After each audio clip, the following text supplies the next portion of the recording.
Muito boa noite, amados irmãos, que a graça e a paz do Senhor Jesus Cristo esteja sobre a sua vida e sobre a sua família, hoje e para todo sempre.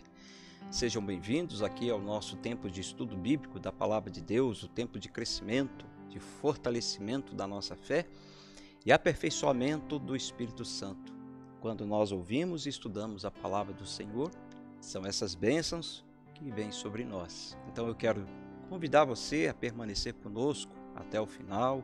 Dá tempo ainda de você convidar também seus amigos, seus parentes, chamar todas as pessoas que você conhece para que possam também desfrutar desse momento tão importante. Afinal de contas, a palavra de Deus é o nosso pão espiritual. É ela que nos fortalece, que nos dá saúde, nos dá paz e nos ajuda a caminhar na presença do Senhor.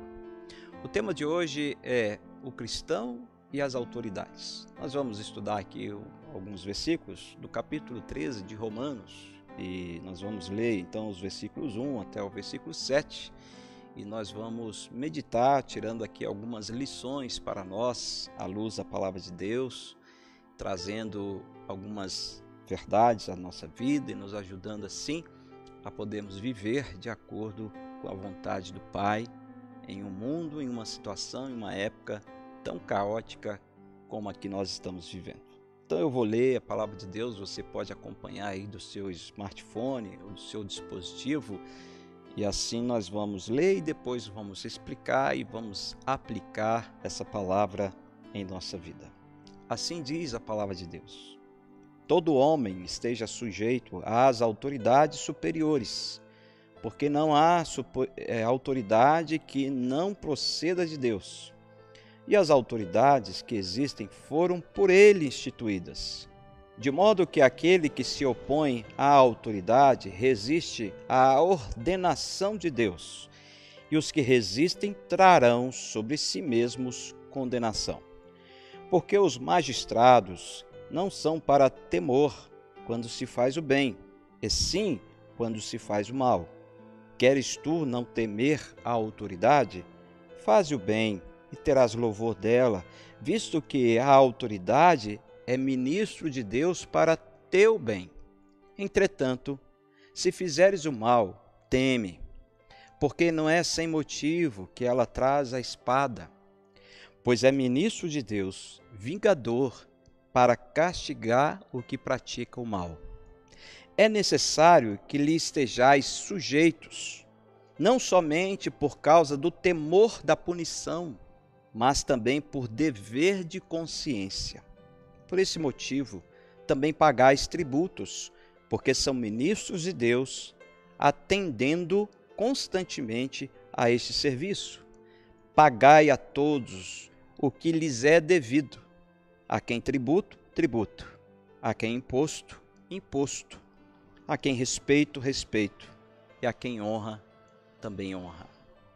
Vamos orar, pedir ao Espírito Santo que nos ajude a entendermos o que Deus quer nos ensinar aqui nesta noite. Oremos. Ó Deus e Pai, muito obrigado por esse momento muito especial quando nós nos apresentamos diante do Senhor e diante da Sua palavra para ouvirmos a Sua voz e aprendermos mais de Ti. Espírito Santo de Deus, venha sobre nós, ilumine a nossa mente e o nosso coração, para que possamos, ó Deus, de fato, compreendermos os Seus mistérios. Guardar em nosso coração a Sua palavra para não pecarmos contra Ti. Nos abençoe, portanto, nesse momento tão precioso. Eu peço isso no nome de Jesus. Amém. Meus irmãos, nós vivemos uma época extremamente delicada e muito difícil. Ao mesmo tempo que nós estamos vendo um aumento cada vez mais rápido da insubordinação contra as autoridades constituídas por Deus, nós também temos visto o aumento da perseguição contra a Igreja do Senhor Jesus Cristo.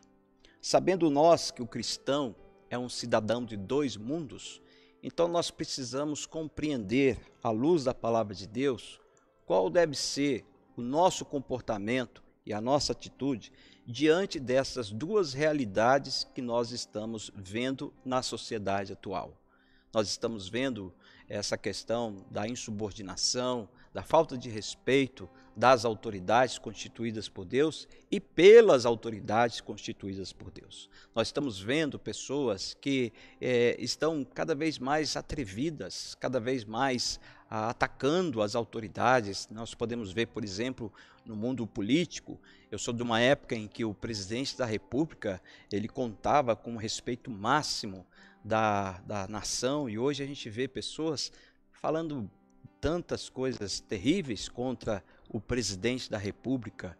E quando a gente vai aproximando cada vez mais o nosso binóculo, a gente vai vendo que essa falta de respeito pela autoridade passa também pelo governador, pelo prefeito, chega em casa quando os filhos não têm mais respeito pela autoridade dos pais, e também chega à igreja quando muitas pessoas não têm mais respeito pelas autoridades constituídas por Deus para poderem governar e administrar a igreja do Senhor Jesus Cristo. Por outro lado, como eu disse, nós estamos vendo também uma rapidez no avanço daquelas questões das autoridades civis contra a igreja do Senhor Jesus Cristo. Sim, há uma coisa muito orquestrada para tentar impedir o crescimento da igreja, o avanço da igreja, e nós estamos vendo, a partir de pequenas manifestações, pequenos gestos, leis e decretos, que a igreja, sim, tem sofrido uma perseguição que eu imagino que a qualquer momento será muito mais atrevida do que nós estamos vendo nos dias de hoje. A grande questão é como que nós, os cristãos, devemos nos comportar e nos portar diante dessas duas realidades. Então, para isso, nós devemos recorrer às Sagradas Escrituras. A nossa única regra de fé e prática está aqui, a Palavra de Deus, a Bíblia Sagrada. E é dela que nós devemos tirar os princípios e os valores necessários para que possamos ter uma jornada feliz, andando de acordo com a vontade de Deus, mas também preservando e lutando em prol do Evangelho do Senhor Jesus Cristo. Então, essa noite eu quero compartilhar com você isso, eu quero convidar você a, junto comigo, a analisarmos alguns princípios que o apóstolo Paulo escreveu aqui, endereçado aos irmãos que estavam em Roma.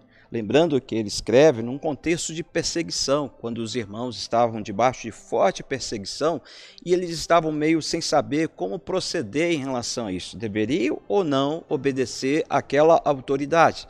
Deveriam ou não se submeter àquela autoridade? Então o apóstolo Paulo ele trata dessa questão aqui, nesses 7 versículos, mostrando a responsabilidade que o cristão tem com a sua pátria, com a sua nação aqui neste mundo, mas sem perder de vista a sua pátria celestial, a sua morada celestial com o Senhor. Os princípios, então, apresentados aqui pelo apóstolo Paulo são princípios eternos, absolutos e celestiais, e que se aplicam em 3 áreas da nossa vida. A primeira área que esses princípios se aplicam é a área familiar. Então, Deus criou, instituiu a família, de modo que a família também está debaixo desses princípios, e nós vamos ver isso daqui a pouco. Da mesma forma, esses princípios também se aplicam à igreja. A igreja também é uma instituição criada por Deus, formada por Deus, é uma instituição divina. E também esses princípios se aplicam às autoridades seculares ou civis, que também são instituições criadas por Deus. Logo, nós podemos afirmar que apenas 3 instituições foram criadas por Deus: a família, a igreja e o Estado. E nós vamos ver então como que o cristão deve se comportar em relação a isso. Primeiro vamos olhar aqui novamente para o texto. Vamos ver a origem dessa autoridade. Já no versículo 1 nós encontramos a resposta. O apóstolo Paulo diz assim: todo homem esteja sujeito às autoridades superiores. Ele continua, porque não há autoridade que não proceda de Deus. Então a primeira verdade que nós temos aqui é que essa autoridade que existe, tanto no Estado, na família e na igreja, são autoridades constituídas por Deus, procedem de Deus, e essas autoridades que existem foram por Ele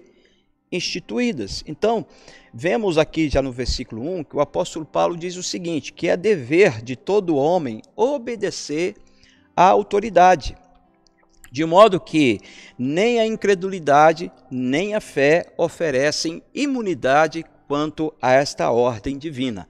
É nosso dever, é dever das crianças, dos adolescentes, dos jovens, dos adultos, homens e mulheres, dos idosos, qualquer pessoa, crente, não crente, ateu ou então teísta, essas pessoas estão todas debaixo desta ordem divina. Todo homem esteja sujeito a essas autoridades, tem que se colocar diante dessas autoridades e reconhecer que são autoridades superiores. Por isso que Paulo também fala que nós devemos considerar cada um superior a si mesmo, mostrando até que ele amplifica essa ideia da submissão e da sujeição que nós devemos ter também uns com os outros. Outra verdade que nós vemos aqui está no versículo 2. Paulo diz assim: de modo que aquele que se opõe à autoridade resiste à ordenação de Deus, e os que resistem trarão sobre si mesmos condenação.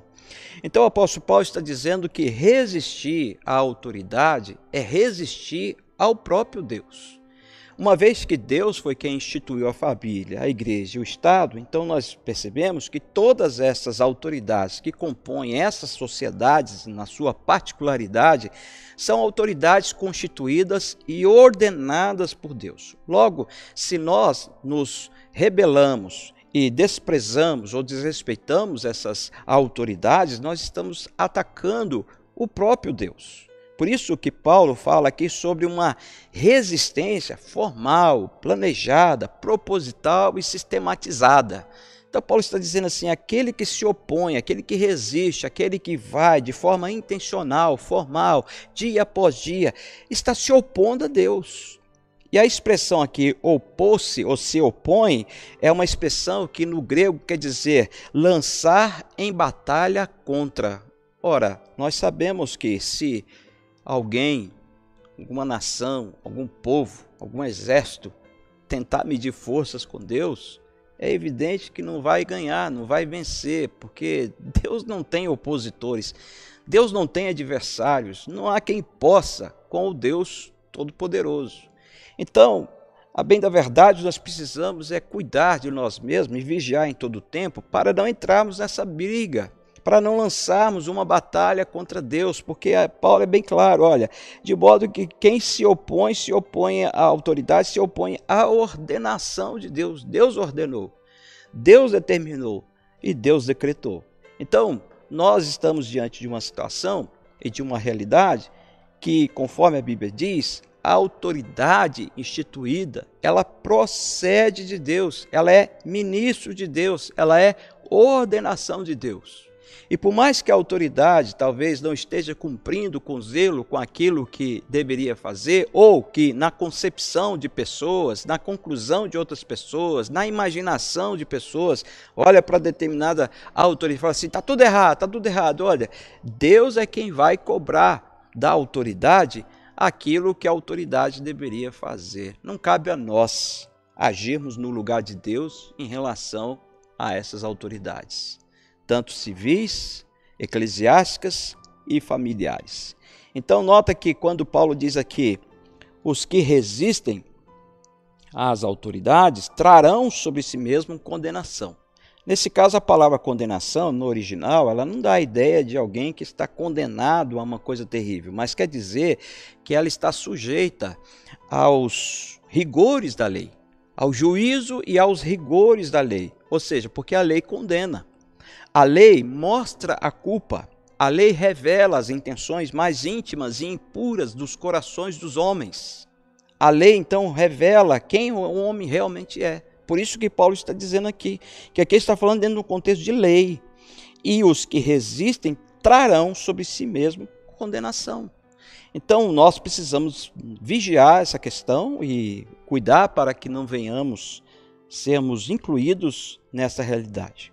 Agora, eu quero convidar você para ver a natureza da autoridade. Qual é a natureza da autoridade? Versículo 4 diz assim, visto que a autoridade é ministro de Deus para teu bem. Entretanto, se fizeres o mal, teme, porque não é sem motivo que ela traz a espada, pois é ministro de Deus, vingador, para castigar o que pratica o mal. Então nota que nesse caso o apóstolo Paulo está aqui usando uma palavra que é muito interessante. Quando ele fala aqui ministro, essa autoridade é ministro, ele usa um termo grego para dizer que é a pessoa ou a autoridade capaz de formular leis, regras, para poder ajustar a pessoa dentro de um contexto que de fato é um contexto aceitável dentro de uma sociedade. Imagine que por mais que a nossa sociedade esteja beirando o caos e a anarquia, ainda assim nós vemos que existem leis e normas e regras que ajudam a manter um certo equilíbrio.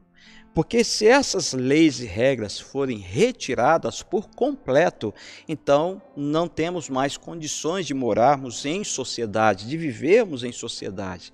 É exatamente porque a sociedade recebeu isso das autoridades é que consegue ter um pouco, o mínimo de respeito para com o vizinho, de respeitar a propriedade do próximo, do outro, a não interferir nas questões familiares de uma pessoa, enfim. E aí vai, você já entendeu. Então nota que a autoridade, como ministro, ela serve então para criar essas normas, estabelecer esses parâmetros, para que isso sirva não de uma forma de condenação, ou talvez de um legalismo, outro, mas é uma forma mais de poder proteger a pessoa contra aquilo que pode ser prejudicial para a sua vida.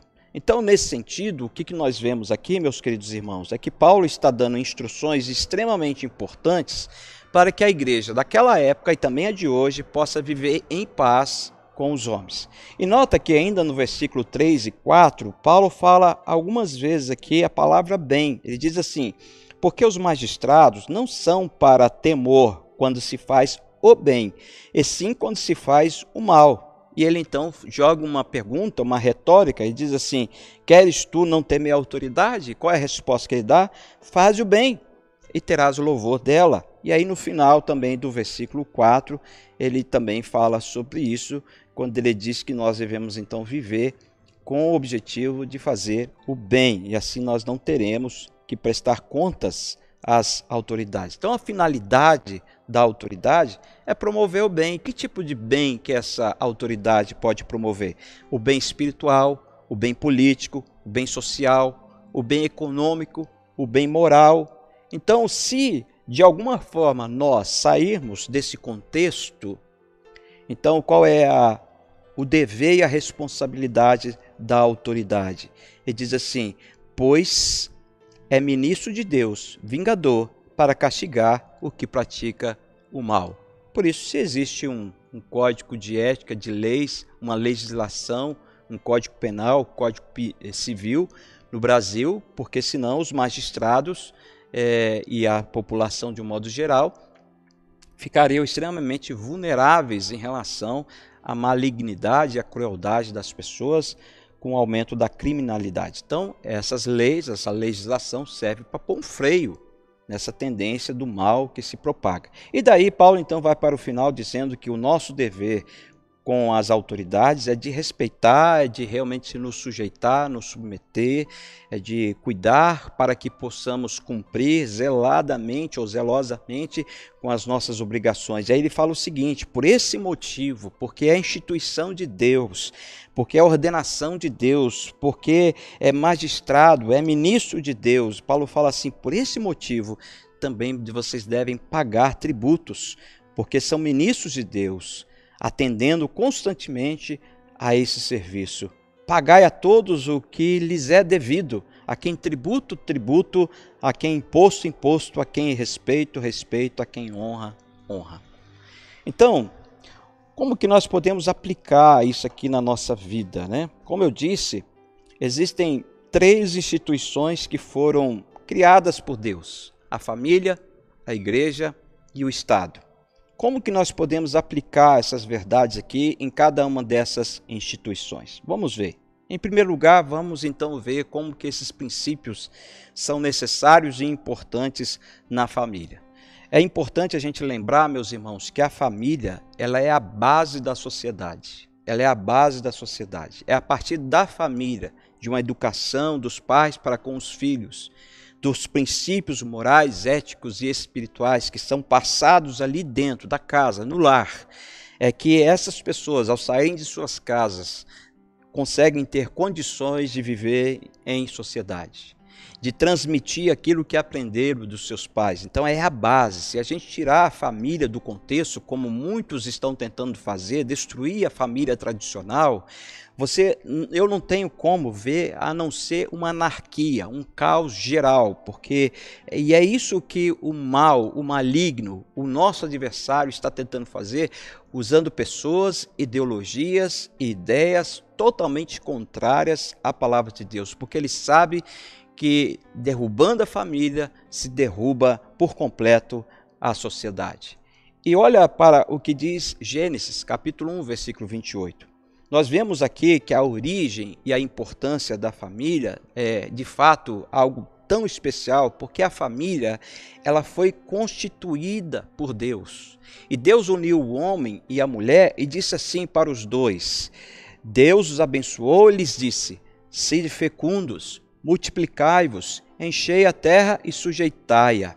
Então veja que a família é a primeira sociedade constituída na história. Por isso ela é a base, por isso ela traz o equilíbrio para uma sociedade maior como a que nós vivemos. Por isso a família também deve ser vista como a guardiã dos valores e princípios eternos e absolutos. E quando nós falamos de família cristã, isso aumenta ainda mais o privilégio e a responsabilidade que pesa sobre nós. Então a família é o protótipo de uma estrutura universal que sustenta todo um código moral, ético e espiritual. Se nós não guardarmos e vigiarmos aquilo que Deus nos confiou em família, então qualquer instituição sobre a face da terra terá sérios prejuízos. Então, todas as vezes que o mundo e o maligno tenta atacar, mexer com a estrutura da família, a sociedade sofre como um todo. Nós estamos vendo aí um ataque absurdo contra a família, com a implantação de certas ideologias, de certas linguagens que são totalmente devassas, né? Devassas ou devastas? Devassas, né? Melhor, né? E essas instituições, ideias e grupos estão tentando, na verdade, destruir a estrutura da família. Então, quando isso acontece, né, quando mexe em alguma estrutura, a sociedade se abala. E nós estamos vendo que uma das coisas que essa sociedade corrupta e incrédula conseguiu acertar na sociedade, que é a família, essa primeira sociedade, é a estrutura da autoridade. Então, esses grupos começaram a desfazer e desconstruir a autoridade dos pais sobre os filhos. Existem ideias até absurdas sendo ditas e pregadas por aí, que o Estado deve ser o guardião dos filhos. Veja, isso é tirar a autoridade dos pais. E por quê? Porque ao tirar a autoridade dos pais, eles estão destruindo a estrutura da igreja como nós, ou melhor, da família como nós conhecemos. Então esse é o objetivo daqueles que são considerados inimigos de Deus. Atacar, destruir, desfazer a família para que a sociedade vire um caos, vire também uma anarquia. Então essa situação já tem provocado outros conflitos e confusões em outras áreas da sociedade. A falta de respeito pelas autoridades constituídas por Deus, que começou em casa, o filho não reconhecendo mais a autoridade do pai e da mãe, isso tem se propagado para todos os cantos da sociedade, inclusive da igreja do Senhor Jesus Cristo. Então, qual deve ser o dever dos pais diante dessa realidade? Veja, Deus capacitou os pais para exercerem com sabedoria e firmeza a autoridade sobre seus filhos. E aqui nós temos que trazer à nossa memória o seguinte, que os pais são a primeira figura de autoridade na vida dos filhos. A criança, quando ela já começa a ter uma percepção melhor, a discernir as coisas ao seu redor, ela começa então a interagir com os pais, de modo que desde a tenra idade ela já vai identificando que o pai e a mãe são autoridades na vida dela, e ela começa então a crescer olhando para os pais como uma referência, como um modelo, como um padrão de vida, como alguém que realmente tem princípios e valores cristãos absolutos e eternos que são inegociáveis, que ela deve absorver e ter na sua vida até a sua fase adulta, então ela continuar esse ciclo, passando também para os seus filhos. De modo que os pais, então, têm esse privilégio de serem a primeira figura de autoridade na vida dos filhos. Eles são o modelo, o vetor dos fundamentos espirituais, morais, sociais e éticos. Então os pais não podem transferir essa responsabilidade para a igreja, que é o que nós vemos hoje com muita frequência. Muitas famílias querem transferir essa responsabilidade para a igreja, a responsabilidade de educar seus filhos no caminho do Senhor, de conduzi-los no caminho da verdade, da ética, da moral, do respeito. Isso não é certo. A igreja é uma parceira da família na construção da espiritualidade da família.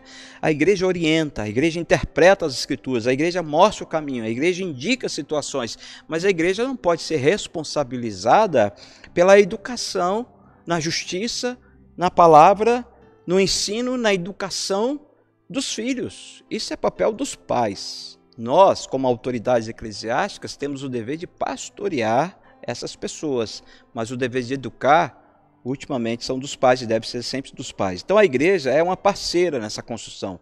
Ela não é responsável, totalmente responsável. Tem sua responsabilidade, mas não é totalmente responsável por isso. Por exemplo, nós, quando queremos enfatizar a importância de educar nossos filhos no caminho do Senhor, nós usamos muito Provérbios 22, versículo 6, que diz assim: ensina a criança no caminho que deve andar, e ainda quando for velho, não se desviará dele.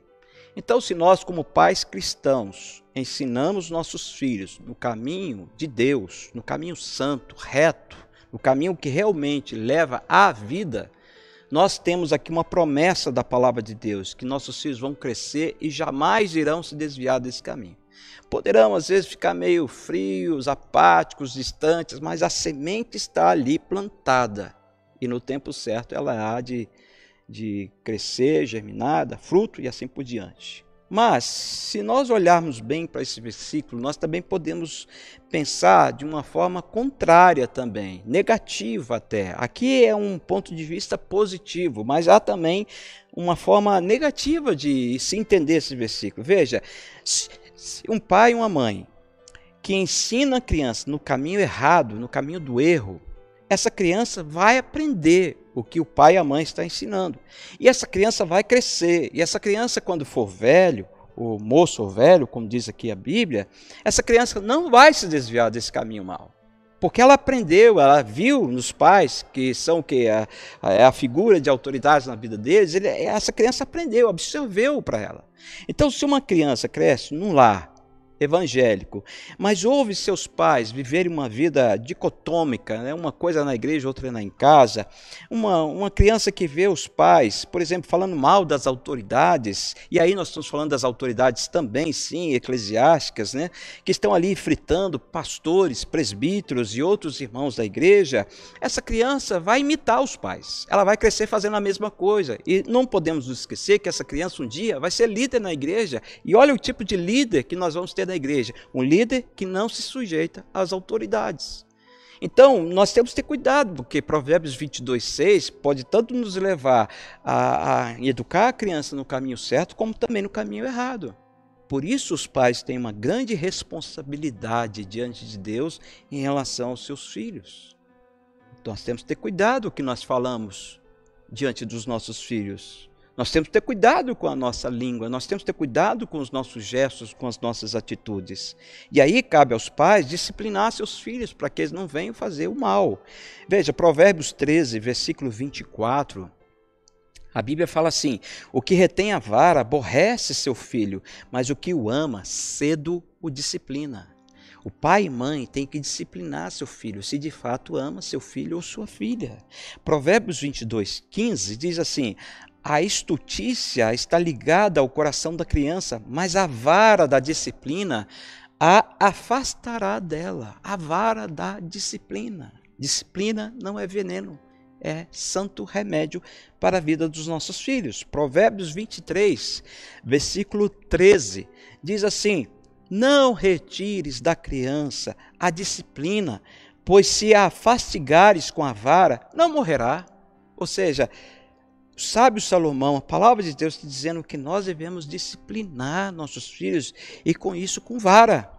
Provérbios 29:15 diz assim: a vara e a disciplina dão sabedoria, mas a criança entregue a si mesma vem a envergonhar a sua mãe. E se tem uma coisa que mais dói o coração da mãe, é quando vê o filho a envergonhando publicamente, porque ele se expressou de forma não tão assim educada. E naqueles tempos, né, o papel fundamental da mãe, além de ter filho, era também de educar o filho, era papel dela. Então, se o filho agisse de forma eu estou tentando falar uma palavra, não consigo aqui, mas ela é de forma não educada, então essa mãe passa vergonha. E a mesma coisa se dá na escola, a mesma coisa se dá no trabalho, né? Uma geração que vai crescendo sem uma disciplina, sem uma regra, sem uma correção, sem uma educação na justiça, se torna uma geração que não aceita correção, que não aceita submissão, que não sabe trabalhar debaixo da autoridade de outras pessoas e pensa que o mundo gira em torno dela. Eis a razão porque há muitos conflitos hoje em dia na igreja, na família e na sociedade de modo geral. É a crise do respeito, da falta de respeito com as autoridades. E qual é o dever dos filhos nessa sociedade família? A Bíblia fala em Efésios 6:3, filhos, obedecei a vossos pais no Senhor, porque isso é bom. Então, cabe aos filhos se sujeitar aos pais, obedecer aos pais e honrar os pais. Então a sociedade, lembre-se disso, ela é constituída de famílias. Então se a família vai bem, a sociedade vai bem. Se a família vai bem, a igreja vai bem. Se a família é saudável, a igreja é saudável. Se a família ora em casa, a igreja vai orar também quando estiver reunida. Se a família é respeitosa com as autoridades, então haverá respeito também na igreja, haverá respeito também na sociedade, haverá respeito na escola, haverá respeito em todos os lugares, porque educação se começa em casa. Ela vem de berço. Não tem outra coisa a dizer aqui.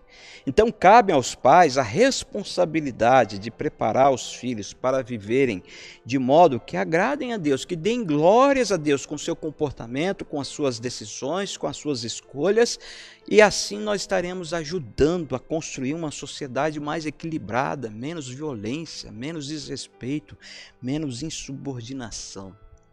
Então, essa sociedade, família, é uma instituição criada por Deus e os pais têm esta responsabilidade, esse dever juntamente com os filhos, de preservar aquilo que Deus deu.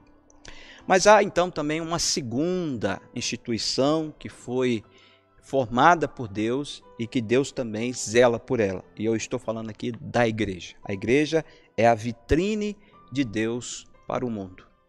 É aqui que o mundo olha para nós como igreja do Senhor Jesus Cristo e que consegue ter uma ideia acerca de Deus, quem é Deus e o que realmente nós ensinamos e pregamos. Então, se o mundo olha para a igreja e vê uma igreja totalmente bagunçada, confusa, cheia de conflito, uma igreja que não trata de pecados, então esse mundo jamais terá qualquer chance de desejar se aproximar de Deus. Então a igreja é a vitrine de Deus para o mundo. Nós temos que lembrar que quem instituiu a igreja foi o Senhor Jesus Cristo. E ele mesmo falou em Mateus capítulo 16, versículo 18, que as portas do inferno não prevalecerão contra a sua igreja. De modo que Jesus Cristo é o Senhor da igreja, é o soberano rei da igreja. Ele é o dono, ele é o Senhor, ele é o cabeça e também ele é a autoridade máxima sobre a igreja. A igreja não pertence a homens, a igreja pertence a Deus. A igreja não é minha como pastor, não é do presbítero como oficial, não é da família mais tradicional, mais antiga que está reunida na igreja, mas a igreja é do Senhor Jesus Cristo. E para cuidar dessa igreja que é dele, o Senhor Jesus Cristo instituiu líderes, que são também conhecidos como autoridades constituídas e ordenadas por Deus para zelar pela igreja, para pregar o evangelho, instruir os neófitos, para manter a paz e a unidade e a harmonia no seio da igreja. Então essas autoridades, no caso da Igreja Presbiteriana do Brasil, são conhecidas como pastores presbíteros e diáconos. Esses são os oficiais que nós entendemos e conhecemos como autoridades. No caso aqui específico, vamos falar de pastores e presbíteros, porque são os encarregados para ensinar e preservar a doutrina de Deus, a palavra de Deus. São aqueles que são considerados mais ministros de Deus para manter, então, como eu disse, a ordem, a pureza, a harmonia e a santidade da igreja. São ministros de Deus para também corrigir erros e aplicar a disciplina do Senhor quando necessário. Porque nós, como autoridades instituídas por Deus e colocadas como responsáveis para manter a paz e a unidade da igreja do Senhor Jesus Cristo, não podemos nos reservar a determinadas situações e pessoas em detrimento da igreja. Nós precisamos pensar na igreja como um todo. E pensar na igreja como um todo, então, leva-nos a tomar decisões e temos que agir independente de quem quer que seja, que esteja ali naquela condição de uma pessoa que está cometendo um erro. Então, esse dever é dado por Deus a nós, como autoridades eclesiásticas instituídas pelo Senhor. E um dos deveres das autoridades eclesiásticas, como eu disse, é proteger a igreja, o corpo de Cristo, das impurezas, dos erros, dos pecados dentro da igreja. É fato, meus irmãos, que a igreja local, essa igreja visível, que se reúne em determinado endereço, ela está sujeita a várias contaminações. E nós não podemos esperar a perfeição dessa igreja, jamais. Não podemos cobrar do outro aquilo que nós não podemos fazer e ser. Não podemos exigir que o outro tenha um padrão de espiritualidade quando nós mesmos, muitas vezes, não temos. Então, nesse caso, nós não podemos esperar dessa igreja, aqui, neste mundo, nesse século, essa perfeição. Porém, nós também não podemos tolerar a presença de pecados no seio da igreja. Nós temos um mandamento da parte do Senhor Jesus Cristo, que é o mandamento da mutualidade.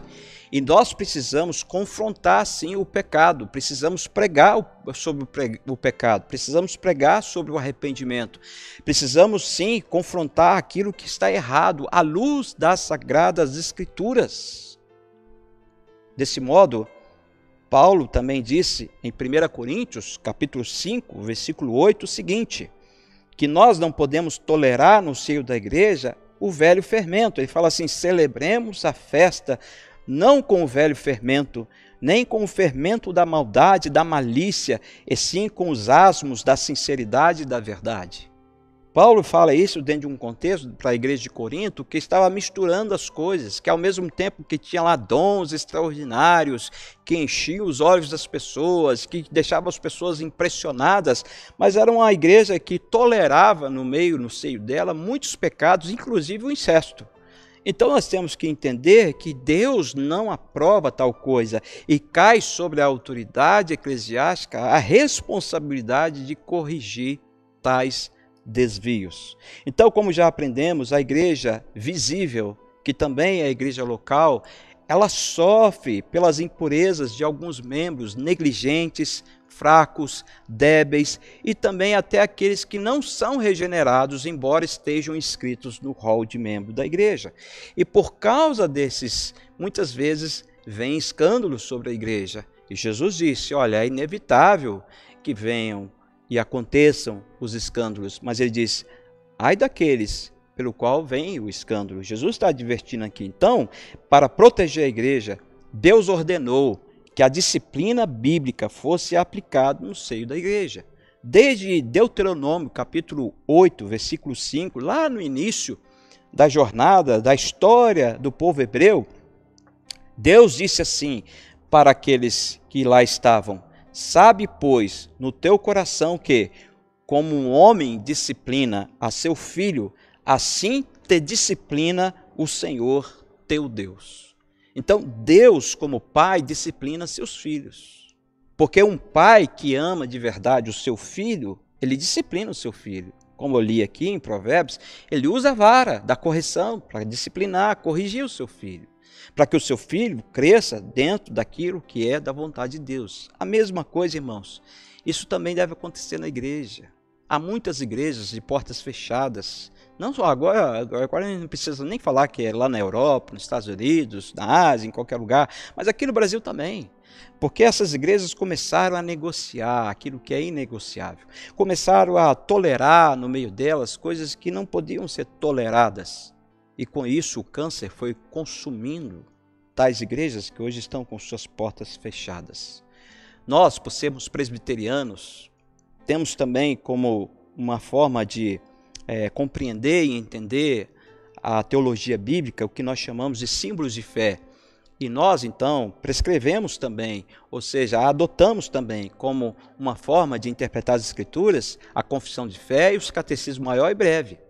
E a confissão de fé ela é explícita quanto à questão da aplicação da disciplina como sendo uma marca da igreja verdadeira. Vou repetir, 3 são as marcas de uma igreja verdadeira: fiel pregação das Escrituras, correta administração dos sacramentos e aplicação da disciplina bíblica. E nessa Constituição que nós, oficiais, autoridades da igreja, prometemos diante de Deus e da igreja que nós iríamos sim zelar por ela e obedecer o que está escrito ali, no certo sentido, ela diz assim: a esses oficiais estão entregues as chaves do reino do céu. Em virtude disso, eles têm, respectivamente, o poder de reter ou remitir pecados, fechar esse reino a impenitentes, tanto pela palavra como pelas censuras, abri-lo aos pecadores penitentes pelo ministério do Evangelho e pela absolvição das censuras quando as circunstâncias o exigirem. E também no item 3 desse capítulo da Confissão de Fé está escrito: as censuras eclesiásticas são necessárias para chamar e ganhar para Cristo os irmãos ofensores, para impedir que outros pratiquem ofensas semelhantes, para purgar o velho fermento que poderia corromper a massa inteira, para vindicar a honra de Cristo e a santa profissão do Evangelho, e para evitar a ira de Deus, a qual com justiça poderia cair sobre a igreja, se ela permitisse que o pacto divino e os seios dela fossem profanados por ofensores notórios e obstinados. E aí tem os textos bíblicos aqui que você pode ver depois, 1 Coríntios capítulo 5, 1 Timóteo 5, 20 e também 1, 20, Judas 23. E o quarto item desse capítulo da Confissão de Fé diz: para melhor conseguir estes fins, os oficiais da igreja, pastores e presbíteros, devem proceder na seguinte ordem, segundo a natureza do crime e demérito da pessoa: repreensão, suspensão do sacramento e da ceia do Senhor e exclusão da igreja. Então nós, presbiterianos, confessionais e reformados como somos, uma vez que votamos diante de Deus, inclusive cada membro no dia da sua admissão, através da sua profissão de fé, ele promete isso também. Ele promete defender as Sagradas Escrituras, crer nas Sagradas Escrituras, os nossos símbolos de fé, o sistema de governo da Igreja Presbiteriana do Brasil. Por quê? Porque ele está entendendo que esse ambiente do presbiterianismo, à luz da Palavra de Deus, é um ambiente bíblico, saudável, e que nós, como oficiais, temos o dever diante de Deus de fazermos isso. E se nós não quisermos fazermos isso como oficiais, então cabe a nós deixarmos o cargo de oficialado da igreja, porque significa que aquilo que prometemos diante de Deus e da igreja no dia da nossa ordenação não foi verdadeiro.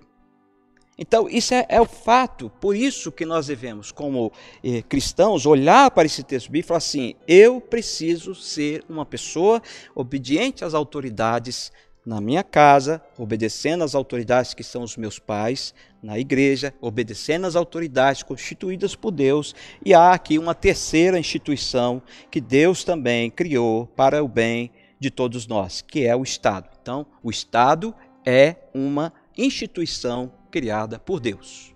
Nós devemos também nos sujeitar às autoridades civis, devemos também sim obedecer, desde que essas autoridades não venham contra a vontade de Deus e a palavra de Deus. Então, quando essa autoridade civil ela foge do propósito divino, ela precisa então ser alertada, como fez João Batista, quando chegou diante do rei Herodes Antipas e denunciou o seu pecado, como fez Amós, que chegou diante de Jeroboão II e também denunciou o seu pecado, como os apóstolos alertaram o sinédrio judaico, como Lutero alertou a aristocracia feudal, como Calvino alertou os aristocratas alertou os tecnocratas genebrinos, como John Wesley, condenou o tráfico de escravos na Inglaterra, como Charles Finney alertou sobre a impiedade da escravidão na América, e como Dietrich Bonhoeffer ergueu sua voz contra o nazismo alemão. Então são pessoas que se levantaram contra a autoridade civil porque essas autoridades estavam indo contra os desígnios de Deus. Então quando o governo se desvia de sua rota e se rebela contra a autoridade de Deus, promulgando leis contrárias à lei de Deus, nós precisamos existir, nós precisamos falar como os apóstolos falaram diante do Sinédrio: importa obedecer a Deus que aos homens. Aí sim, porque, irmãos, nesse caso nós não podemos ser servos, de modo que venhamos a ficar cegos contra a autoridade civil quando esta está deixando de fazer aquilo que é exatamente da vontade de Deus. Então, nesse caso, quando a autoridade civil está indo contra a palavra de Deus, a desobediência dos deveres civis em relação ao cristão está permitida, porque melhor obedecer a Deus do que aos homens. E foi o que aconteceu, por exemplo, com as hebreias, parteiras hebreias, que quando Faraó deu ordem para matar todos os meninos nascidos das hebreias judias, elas se negaram a isso e esconderam as crianças. Foi a mesma coisa que aconteceu com Mesaque, Sadraque e Abednego, quando também resistiram à ordem de Nabucodonosor para adorar a sua imagem. Foi a mesma coisa que Daniel fez quando resistiu à trama que lhe armaram para não orar a Deus, está escrito em Daniel 6:10. Então nós também precisamos imitar o exemplo dos cristãos primitivos, que resistiram para não adorar o imperador romano, ainda que selando essa resistência com o próprio sangue, incendiados nos jardins de Roma e rasgados por feras no Coliseu romano.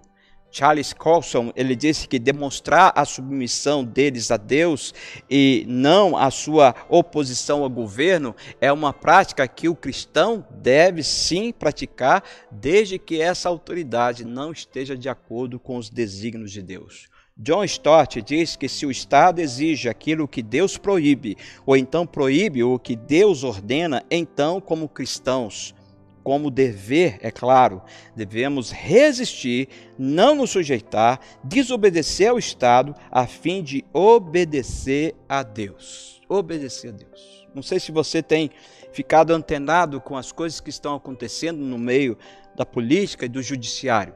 Você pode ver que, à medida que o ano vai terminando, os prefeitos, governadores e algumas autoridades judiciárias já estão relaxando os protocolos e flexibilizando bem o dia a dia das pessoas. E eu quero chamar a sua atenção aqui para uma coisa muito importante. O ano passado e esse ano ainda nós experimentamos e tivemos que nos submeter a leis arbitrárias que foram contra a palavra de Deus, decretos estabelecidos por autoridades que nós deveríamos sim dizer: importa obedecer a Deus que aos homens, mas pensando no bem comunitário, pensando nas pessoas que estavam fragilizadas, nós como igreja aceitamos nos submeter temporariamente a essas coisas. Agora as coisas são diferentes, nós estamos vendo aí então o avanço da vacinação, as pessoas já estão ficando mais resistentes em relação à questão do vírus, mas os estados e municípios já estão falando do Carnaval 2022. E nós sabemos que em 2020, quando se ventilou a questão da existência de um vírus perigoso, o governo federal estabeleceu então uma quarentena e os governadores e as autoridades judiciárias, infelizmente, foi contra o conselho do governo federal e nós vimos, infelizmente, muitas pessoas morrerem por causa disso. Nós estamos vendo a mesma coisa acontecendo. Então, fecharam igrejas, proibiram cultos, proibiram missas, proibiram qualquer situação, teve pastores presos, mas agora que o carnaval está vindo, eles estão flexibilizando tudo, porque muitas coisas ruins e erradas acontecem no carnaval. A minha pergunta é: o que vai acontecer depois do carnaval? E se depois do carnaval vierem de novo colocando essas regras e esses protocolos contra a igreja, nós devemos obedecer ou não? Nós vamos simplesmente aceitar ou vamos resistir? Porque uma coisa é a gente obedecer às autoridades lá em 2020, quando era uma coisa totalmente desconhecida, quando era uma coisa totalmente perigosa. Mas agora, uma vez que estão abrindo as portas para que haja uma festa mundana, carnal, onde pessoas, milhões de pessoas, ficam dias nas ruas, se tocando, se abraçando e fazendo um monte de coisa errada, para depois virem colocar regras sobre a igreja. Eu falo aqui para quem quiser ouvir, nesse ponto a minha fala é a mesma fala de Pedro: importa obedecer a Deus que aos homens. Da minha parte, eu não me sujeitarei a qualquer regra nesse sentido. Então nós temos que ter essa consciência de que toda autoridade ela é instituída por Deus, ela é ordenada por Deus, é ministro de Deus, e essas autoridades existem na família, que são os pais, na igreja, que são pastores e presbíteros e diáconos, e também no Estado, que são os governantes eleitos pelo povo, instituídos por Deus e colocados ali. Então, qual deve ser a nossa atitude diante das autoridades? Já estou terminando. O que nós devemos fazer? Primeiro, orar pelas autoridades constituídas por Deus. Antes de você se levantar contra a autoridade, antes de você se rebelar contra a autoridade, tire um tempo para orar pela autoridade. Tire um tempo para pedir a Deus que dê sabedoria àquela autoridade. A Bíblia fala em 1 Timóteo 2, versículo 1 e 2. Paulo diz assim: antes de tudo, pois, exorto que se use a prática de súplicas, orações, intercessões, ações de graças, em favor de todos os homens, em favor dos reis e de todos que se acham investidos de autoridade. Aqui inclui pai, mãe, pastor, presbítero, diácono, professor na sala de aula, o policial que está na rua, enfim, onde nós estivermos, que tiver alguém que ali tenha a investidura de autoridade, nós devemos nos sujeitar a essa autoridade, desde que essa autoridade esteja fazendo aquilo que a palavra de Deus realmente ensina. Nós devemos respeitar e sermos submissos a essa autoridade. E o texto último que eu quero ler aqui com os irmãos é o que está escrito em 1 Pedro, capítulo 2, versículo 13. E Pedro reforça esse ensinamento de Paulo, quando ele diz assim: sujeitai-vos a toda a instituição humana por causa do Senhor, quer seja o rei como o soberano, quer as autoridades como enviadas por ele, tanto para castigo dos malfeitores como para louvor dos que praticam o bem.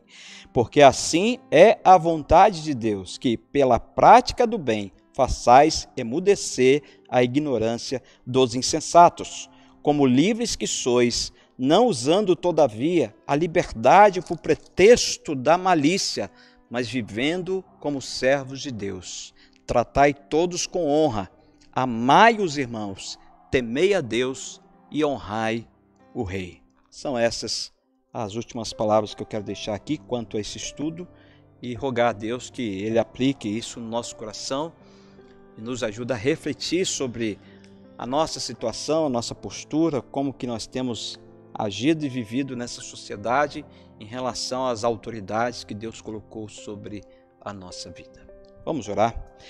Deus e Pai amado, obrigado pela sua palavra que nos exorta, nos corrige, nos educa e também nos conforta, Senhor, nos levando a fazer aquilo que é da sua vontade. Perdoa-nos, ó Deus, pelas muitas vezes que nós temos agido contrariamente àquilo que a sua palavra nos ensinou esta noite. Quebre o nosso coração, Senhor, e tenha misericórdia de nós. Ajuda-nos a sermos sujeitos a todas as autoridades, porque são instituídas por Deus, é a ordenação de Deus, são ministros de Deus, ó Pai. Ajuda-nos a interceder por elas, a orar por elas, a respeitá-las, honrá-las, ó Deus, porque assim a sua palavra nos diz e nós devemos fazer.